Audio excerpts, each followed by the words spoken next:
Hey everybody, welcome to Pop Culture Philosophers. I'm Rockin Robbie Billups, and it's time for the weekly pop culture wrap-up.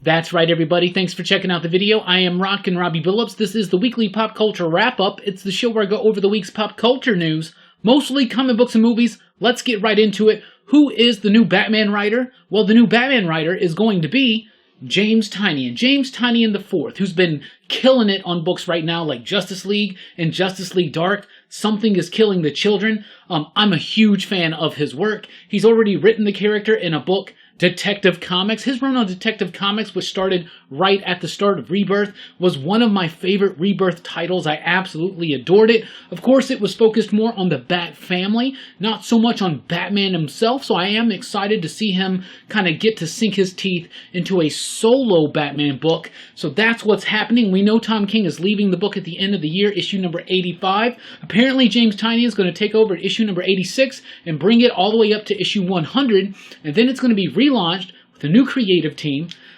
with the new Batman. We were talking about the idea that Luke Fox is going to be the next Batman, at least for a while. Apparently this is all kind of an in-between type thing for that, but do not sleep on it because James Tynion is a hell of a writer, and I would love to see him take some of his approach that he does towards horror comics like Memetic, Something is Killing the Children, The Woods. I would like to see a little bit of more of that brought into Batman, especially since it's going to be the solo Batman book. I am super excited for this news. Obviously, it's not the news we were thinking. We were thinking, like, who's going to be the next writer to take Batman for the next 5 years? Well, that's not obviously going to happen, but he's going to be writing the book until issue 100. That's what the rumors are right now, and then they're going to relaunch with a new number one and a new Batman for a while, probably Luke Fox. Apparently Brian Michael Bendis was offered that book and he turned it down, but I would not be surprised if his homie David F. Walker picks it up, and I think that would be a splendid idea. Absolutely. That's what I think. From Boom Studios, they've had such hits like Something is Killing the Children, Once in Future. They may have another one on their hands coming up called Red Mother. It's written by Jeremy Hahn, who is the writer of Beauty, for instance, over at Image Comics, illustrated by Danny Lookhart. The idea is that basically after losing an eye and the man that she loves in a brutal mugging, this woman starts seeing strange things out of her new prosthetic eye, and then of course the Red Mother can see her as well. Sounds really intriguing. Boom's been really doing some really interesting stuff. Like I said, Once in Future, Something is Killing the Children. Both of those books amazing. By the way, I've read Once in Future number 3 and Something is Killing the Children number 2, and they really keep that fire going. I've also read the first issue of another one, Strange Skies Over East Berlin from Boom Studios. That one's really good too. Written by Jeff Loveness, the writer of Judas, which was an excellent comic book. So Boom is really making some moves right now in the indie world, I would say. Life and Times of Joe Christmas is going to be released from Boom Studios. This is the next Klaus book by Grant Morrison, Dan Moore. It's going to be widescreen, so it's going to be kind of like that new X-Men annual that Grant Morrison did, where the comic book's going to be kind of flipped on its side and even have a spine that spins out that way or something like that. I think that's a neat idea. Dan Moore's artwork, I would love to see that much room, that much breadth, that much width for him to work with. That'd be really, really cool. But I love the idea that Morrison and Mora are continuing to do these Klaus one-shots every year around Christmas, and it really just, it warms my heart. From IDW, Black Crown, Maryland Manor has been canceled. I've been wondering what's going on with Maryland Manor. People have been asking me about it. I loved issue number 1, written by Magdalene Visaggio. It's been canceled. No number 2, number 3, no number 4, no trade paperback. What? Where's my... I want it. I loved the first issue so much. I've got to have that. That really, really effing sucks. I'm just going to say that. Really going to say that. Over at Marvel, we already know about Annihilation Scourge, bringing back the focus over cosmically to the Annihilation books. Big deal when they came out. They've aged well. People really, really like it. We have a few... I don't know if they're one-shots or miniseries. We got 4 new little spin-offs from the whole Annihilation Scourge thing. If it's in the vein of previous Annihilation, like Annihilation Conquest, these are probably going to be 4-issue miniseries. I probably should have looked at that a little bit more deeply. However, here they are. Silver Surfer, written by Dan Abnett, with artwork by Paul Davidson. Really cool to see Paul Abnett come back. Dan Abnett, my bad. I mixed the two of them together. Silver Surfer by Dan Abnett, that's going to be happening. Beta Ray Bill, super excited by this one because it's written by Michael Morisi. That's right, Michael Morisi from Wasted Space, from The Plot, which comes out like next week, this upcoming Wednesday. Be very excited for that. Alberto Albuquerque on the artwork for that. So Beta Ray Bill fans rejoice because this is Michael Morisi's first official Marvel work. And it's on one of his favorite characters.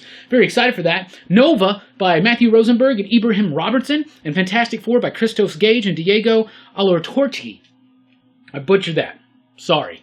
Annihilation Scourge, these miniseries, whatever they're going to be. I'm very excited. Very excited about the Morisi announcement doing Beta Ray Bill. Supremely excited about that. More on Morisi here in just a minute. 2099, we already talked about 2099 Alpha and the Amazing Spider-Man issues by Nick Spencer, and we talked about some of the other little one-shots that are coming out. We got the announcements for the rest of them. The Spider-Man 2099 one-shot's going to be written by Nick Spencer with artwork by Jose Carlos Silva.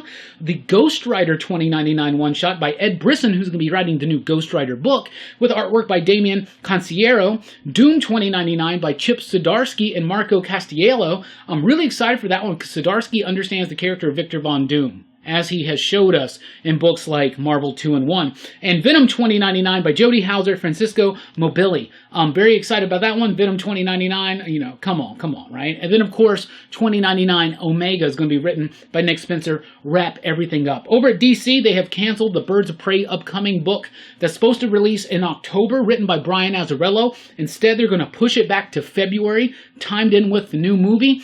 And it's now going to be a DC Black Label book. So they took something that was going to be part of the main line and moved it to DC Black Label. I'm assuming to give Azzarello maybe a little bit more freedom there, a little bit more control. The move to February makes sense to me because they do have a movie coming out and it's nice to tie it in together. I said we would mention more about Michael Morisi here. Here it is, Vampironica New Blood. That's right, the Archie horror book, Vampironica, where it's Veronica as a vampire. And the first run was really, really good. Right now, she's meeting up with Jughead the Hunger, the werewolf version of Jughead, written by Frank Terry. Frank Terry, Michael Morisi, and Audrey Mock. Holy crap. So you got Frank Terry and Michael Morisi, two fantastic writers, and then you add in Audrey Mock, who right now is the artist over at Sarah and the Royal Stars from Vault. Holy cow, Vampironica is about to level up, and that's saying a lot from a book that was launched by Greg Smallwood, 100%, right? Let's jump over to movies and TV real quick. The Birds of Prey, we talked about the comic book being delayed till February to tie into the new movie. Still don't have an official trailer yet, but we do have an official movie poster. Doesn't do anything for me. I need to see a trailer. I need to see some footage. Now, some people have been really on this poster because Ewan McGregor as Black Mask does not look like Black Mask. Of course not. You're not going to hire Ewan McGregor and not show Ewan McGregor. I assume, though, that the Black Mask is going to be in the movie at some point, somewhere. There have been some leaked photos from a few months ago, I remember, kind of circulated around. So, I don't know, but Birds of Prey poster, it is coming. It's an official movie. Why is DC not pushing the hell out of that right now? Robert Downey Jr. reprising the role of Iron Man in the Black Widow movie.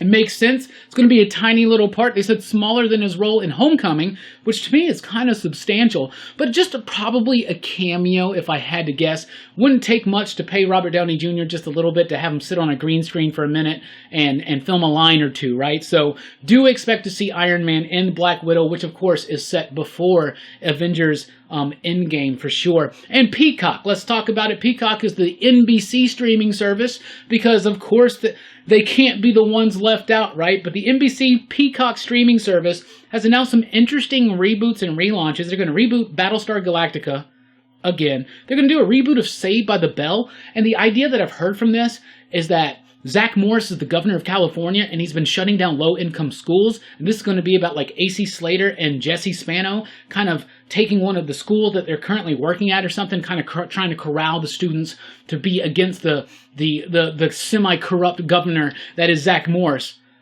Man, I'm 100% down for that idea. That actually sounds super cool for me. They're also apparently rebooting Punky Brewster with the original actor coming back to reprise the role as a Punky Brewster grown up.